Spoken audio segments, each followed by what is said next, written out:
Welcome to a step-by-step tutorial on how to transfer crypto from a Web3 wallet to Binance. So first, log into your Binance account, then navigate to the funds section.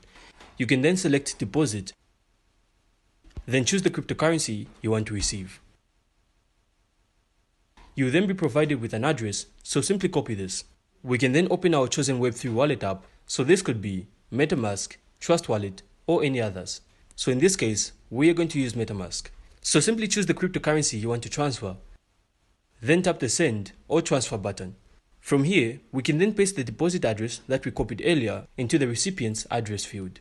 And once you've done that, you then have to double check the address and the amount you want to transfer.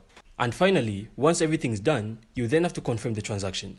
So keep in mind, you always have to make sure that the network you're using on the Web3 wallet matches the network on Binance. So for example, if you're transferring Ethereum, use the Ethereum network on both platforms. So that's simply how to transfer your crypto from a Web3 wallet to Binance. So thanks for watching, and if you found this insightful, please consider supporting the channel by leaving a like, a comment, and of course subscribe. Then we'll see you on the next one.